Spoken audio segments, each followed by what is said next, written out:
Okay, so we're doing this new thing called Caffeine in Quarantine, and you're my first guest.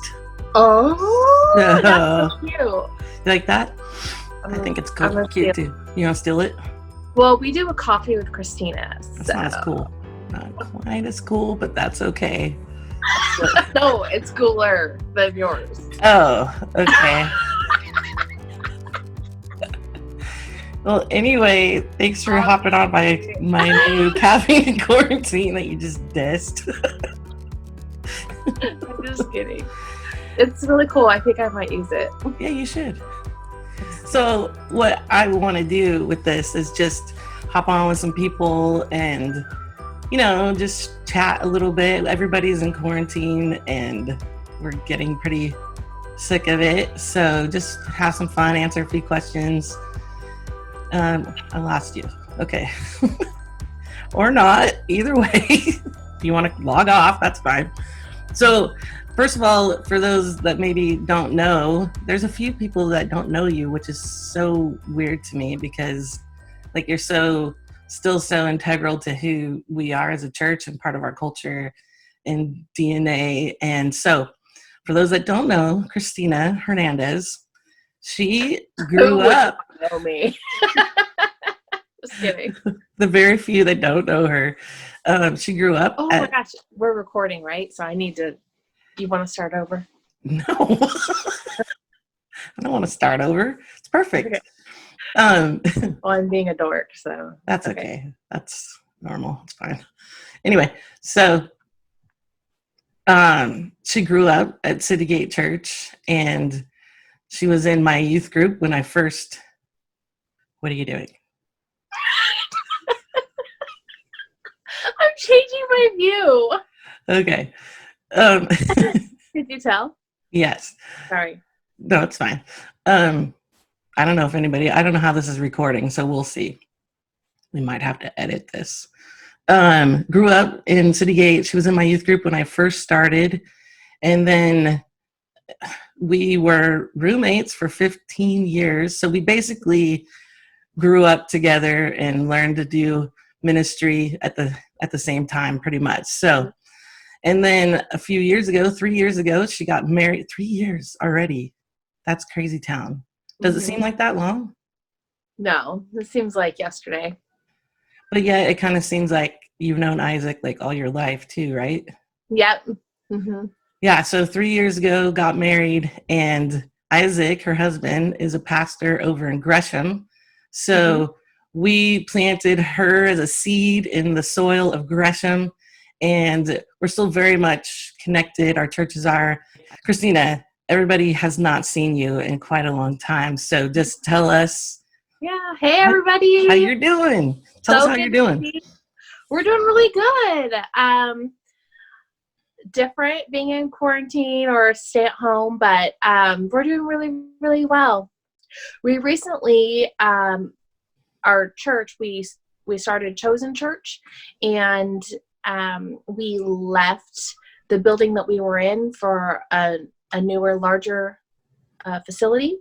And we actually have not been able to meet there yet because the day we left our old building and completely moved out, we were supposed to meet in our new building next week, but that was March 13th, I think. And then the stay-at-home order went into effect. And so we have not been able to meet in our new building since then.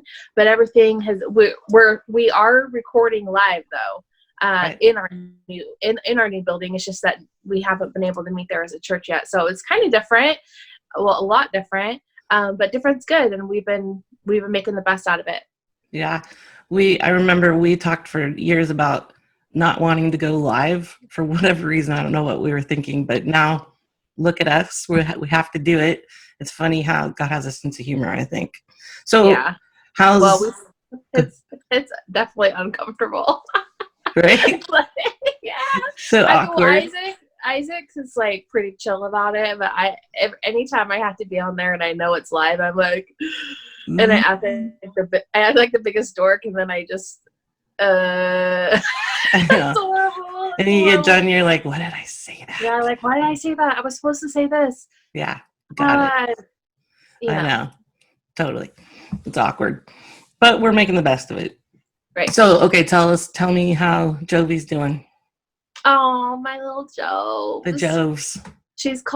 My husband calls her the situation because she is full of life and full of energy, full of personality, and she's on the go all the time. She's always on missions. So she's about 18 months now. She's running all around, and she's very vocal about how happy she is and how much she loves people, and lots of hugs, lots of kisses, and also very vocal about what she doesn't like. So you can make no mistake about it. That is true. Right. But no, I love her. She's the sweetest. She's the best. Yeah. Oh. She's sleeping right now? She's taking a nap, which is much needed. Oh. I'm thankful for her naps. Said every mom ever. Yes. Yes. We love Jovi. She's awesome. I love her so much. I can't wait to teach her about the Muppets and things like that. No. My sister, as a joke, for Christmas, bought her a Muppet Baby thing. And she doesn't play with it. She doesn't like it. I'm pretty sure she knows that Muppets are from Satan. No. She's been deceived. That is not true. We're still praying for you, Chris. I don't know what your problem is. She's all about the Cabbage Patch Dolls. And of the devil. And the kitchen. Aww. She likes to pour everyone coffee about 100 times a day. Oh, wow. You guys are pretty amped up then by the end of the day. Yeah. That's awesome. So, okay. What has been the hardest thing about quarantine in all this that's going on for you? Not being able to see my people. Like me? Like you.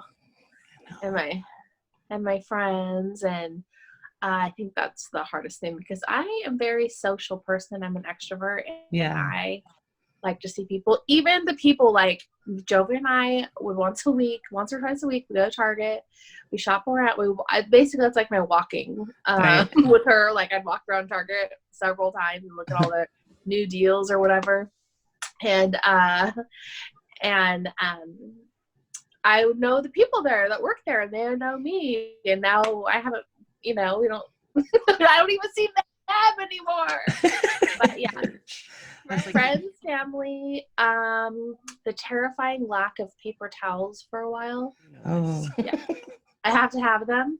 Yes. And I almost went without once, and it was... Wow. First world problems, for sure. Definitely. I'm sorry to hear that. Obviously. Do you need a moment? Yeah. Okay. Obviously, it's not that bad, but I realized how dependent I am upon paper towels. I could use like a kitchen towel, though. True. But that's just not the same because I have to actually wash those. Right. True. That is true. And fold them and all that jazz. That's not bad. This is totally not spiritual so far, but that's okay because it's how we roll. What is the latest thing that you've binged on Netflix? Yeah. Tiger King. Tiger King. I knew you were going to say that. Tiger King. Okay, so do you think that Carol Baskins killed her husband? First of all, yeah, of course she killed her husband. Second of all, I do think she fed him to the tigers. Yeah. Because there's no trace. That's true. That is true. Any DNA is long gone. Mm-hmm. So, and if she didn't, I really want to know who did it because it's so interesting. Right. Have you seen there's a picture that was on, I don't know, Instagram or something where this house, on the front door for all the Amazon packages, they put this sign that said, "Do you think Carol Baskins killed her husband?" And then on one side of the door they put yes, and on the other side they put no. And there's all these Amazon packages by the yes sign. That's awesome. So we've talked quite a bit the last few weeks, and I know that the Lord's been talking to you and showing you some stuff in this season. Is there anything that you could share what God is showing you about this season or what's happening right now spiritually? I'm excited because it means that there's opportunity. The Lord is going to do something big. Yes. Like the worse that the enemy tries to make it, the more it tells me that the Lord's going to do something so amazing. And I feel like he's trying to make this preemptive attack because Right. he knows that the Lord is about to do something huge in our lifetime. Like the biggest move of God, the biggest revival I think that we will experience in our lifetime and definitely for generations to come. But I Yeah. feel like he knows the Lord is going to do something big, and he's trying to do the opposite by keeping families away from each other, Right. isolation, which obviously increases depression. I mean, all these things are horrible. People getting sick, people having financial struggles because they lost their job. There's huge financial impact. And in prayer, I realize that the Lord is going to do the exact opposite of what the enemy meant to harm people. The Lord is going to use to bless people. The Lord puts people in families. He doesn't take them away. He puts people in the family of God, in the church, and with other people, and he builds communities that way. He brings joy and beauty for ashes, Yeah. and doesn't want people struggling with depression. And the Bible says that we should continue to meet together. He doesn't want us in isolation. Sickness is a huge discouragement, but the Lord is going to come with healing, Amen. and it's going to be bigger than we've ever seen. I think even more than we can probably describe or imagine, because we haven't seen it this way before. But I believe also financially that the Lord is going to bless his people financially Amen. and bless our nation financially. And so the enemy is coming right now to try to destroy all those things that the Lord is going to do in our lives. But there's nothing that can stop the Lord. Amen. There's nothing that can stop what he's going to do. As a matter of fact, what the enemy is doing, he's almost playing, like the Lord can take it and use it for good. Yeah. He's a pawn in the He Lord's hand. he overplayed his hand. Like it's Yeah. so obvious. Yes. And I'm just excited that we're about to start reconsidering the social distancing and slowly enter into this new world. And I say it's a new world because it will be. It Won't be. is. I don't think it'll be back to normal. I think it's going to be, everything's going to be different. The way businesses and companies run their companies virtually it's all going to be different, and it should be. Mm-hmm. And the way churches do church is going to be different. The way businesses do business is going to be different. The way people and families meet, it's all going to be different. And I think that the thing that we have, some of the things that matter the most in life has been taken away, so we can understand how important and valuable it is. And so, or we have the opportunity to understand how valuable it is and people are. So when you talk about church being different going forward, it's obviously really different right now. How do you see the church being different going forward? Oh man. I mean, I don't know necessarily what it might look like going forward, but I think that people are, I think more people are going to want to connect and attend church because they haven't been able to in so long. I think it'll seem like more of a freedom and more of instead of a half. Sometimes I think people get this mindset where they feel like they have to Right. go to church, or there's an expectation that they go. But I think that people are just going to want to go and be with other people. And it's also part of the freedoms that we have in America to go and to attend church and be part of that community and the family of God that he put us in. And so Agree. I think that attitudes and perspectives will be different in the church. I also think the way we do church will be different.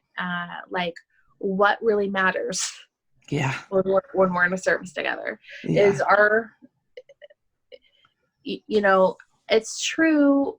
I mean, there's a lot of churches that are so blessed, like you guys, like City Gate, where you have your own building and you can do whatever whenever you want. And that is fantastic. But the truth is, as the church, we spend a few hours a week in a church building. Right. And we're still the church inside or outside the building. And we've had an opportunity as the church, as people of God, to be the church without a building. Yep. And so I think that some churches will be not so reliant on a brick and mortar, Yep. and be able to utilize like things like the Zoom, Yep. Exactly. and it's also easier to meet with some people Mm-hmm. that way too. So I think that churches will develop their meeting standards and communications according to what we've been doing. Yeah, I agree. And I also think that this has kind of stripped the church down to what's really important again. It's super easy for us to get distracted or try to be so modern and 21st century with everything. Not that that's bad, but I mean, obviously we're doing 21st century stuff right now, but I think that sometimes we get our eyes off the simplicity of what church is supposed to be about, and that's Jesus, and fellowship and growth. Like it's kind of stripped it down to those things that we're here together, we're in this together, we're focusing on Jesus, we're putting our trust in Jesus. It's not about how many people in our services on Sunday. Like I was talking with Aaron this morning, and I said, this whole thing has totally changed the way that we measure success as pastors in the church for the last hundreds of years. It's not right, but pastors have measured success by how many people do you have on church on Sunday. Like that matters. Really, that doesn't measure whether or not they're actually growing in Jesus. They might just be sitting there.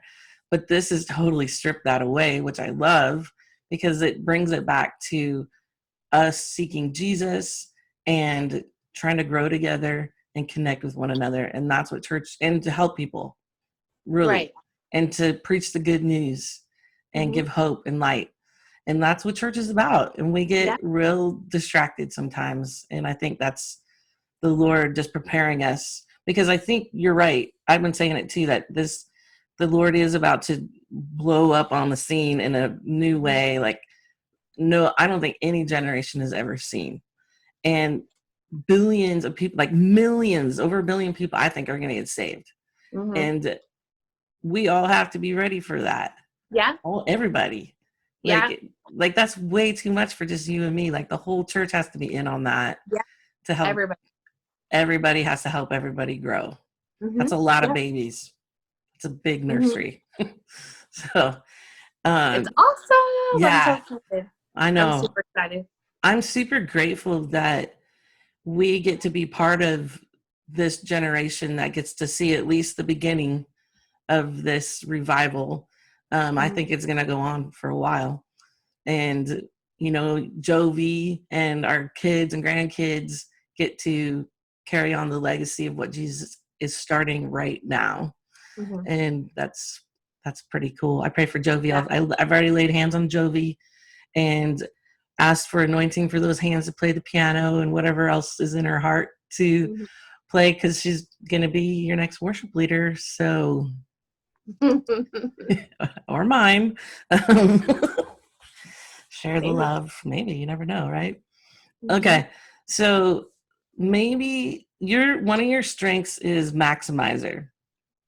So give us some insight on how we can maximize this season and this time right now. Oh, prayer. Okay. I mean, I think that's going to be your most powerful I don't want to say tool. I guess it's a tool, Mm-hmm. but it's a conversation with the Lord, not just a tool. But I've noticed that I have a lot of extra time because I didn't realize how much time travel took up, like driving from this place to this place to this place. Right. And now that Right. I know, I'm like, oh, what? I have so much time on my hands. Right. Well, I really don't with a toddler. But Yeah. now it's like, oh my gosh, I need to find something to keep her busy or she's going to tear up the house. No, but I think taking time to pray, and instead of like, I think it's just easy to veg out on your phone or TV or whatever. And I think prayer is going to be the best thing that you can maximize right now. Yeah. with any extra time.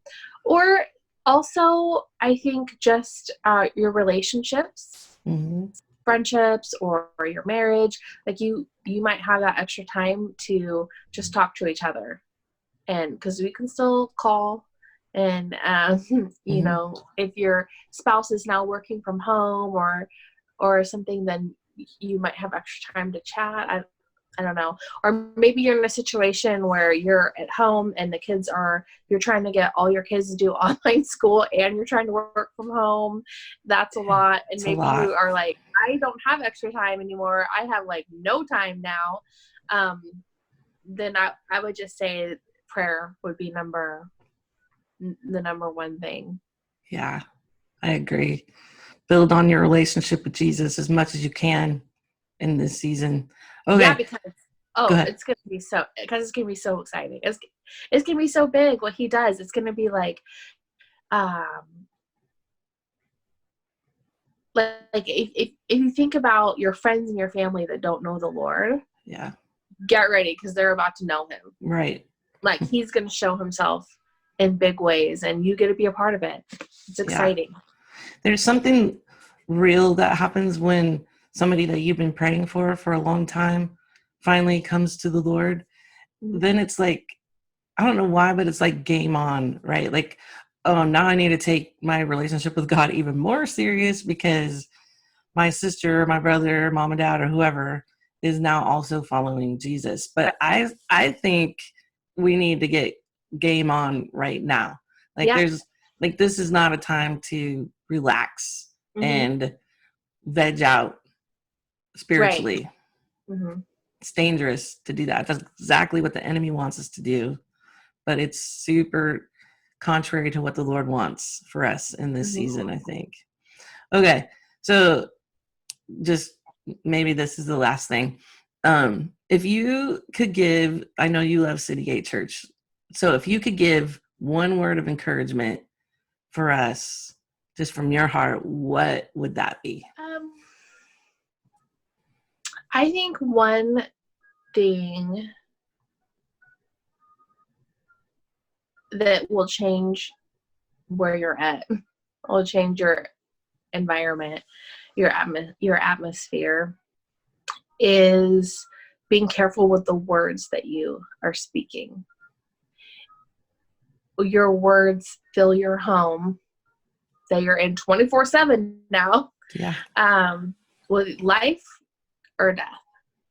And one thing I think that's hard right now is to deal with authority, and authority meaning like our mayor, our governor, our president, who are making all these life-altering decisions for us, and asking us to abide by them. And what I see and what I hear from people a lot of the time is really negative towards what's happening,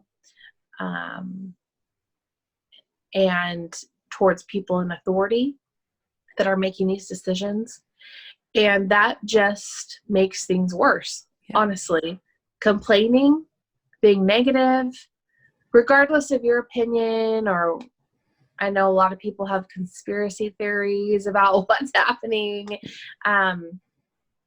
But putting all that aside, and you may truly believe things are being done right. You may truly believe things are being done wrong. You might believe that there's all these hidden things, and I'm not here to say yes or no to any of those things. Like, everyone has an opinion, and that's their God-given right, is to have their opinion. But what the Bible tells us to do is to guard what comes out of our mouth, because we are told to pray for people in authority. That's right. So it's really easy to say, oh, they should be doing it that way. Or why did they wait so long to do this? Now they're telling us to wear masks. We should have been doing that a long time ago. Like, it just builds stress. It builds anxiety. It puts these negative words and thoughts into our environment, into our spouse's environment, into our friend's environment, into our children's environment, that is unsettling. And that does not bring hope, and it does not bring peace. And one thing that I've been trying to do is to speak life about the situation. Yes. The Lord's going to heal us. The Lord's going to deliver us. We're not going to be in quarantine for long. He's going to do great things. He's going to do, sorry, my light just went out. That's sad. I know. Sorry. Can you still I can see me? Yeah. Except for you have this weird background light. I don't know why my light went out. You look great. Okay. As long as you can see me. But, saying things that bring life around our kids, and they may not understand what you're saying, but they can feel the presence, the spirit behind it. Right. And so the Bible tells us to pray for those in authority, and they have a lot of weight on them too, to make these decisions. And it's not easy.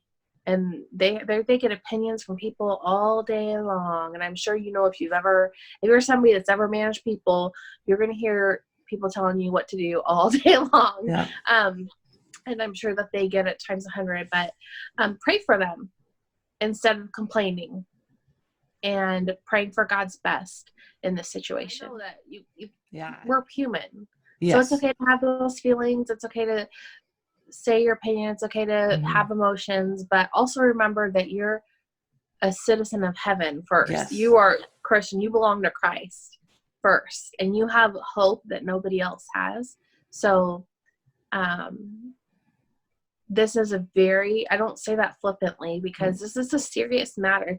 I believe 100% this is so serious. Yes. And, but I also believe that we have the power to bring hope and wisdom. So faith and wisdom, two sides of the same coin, right? Mm-hmm. Super important. Well, Pastor, remember when you used to tell me that you never wanted to be a lead pastor? Yeah, thanks for bringing it up. Or a pastor's wife? In front of everybody. Yep, I do remember that. That's okay. I used to say I never wanted to be a lead pastor too. So here we are.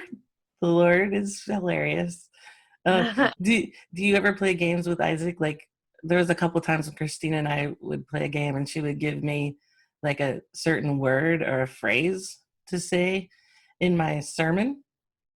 And I think I remember having to say Kermit the Frog one time, and somehow had to slip Michael Jackson into my sermon once.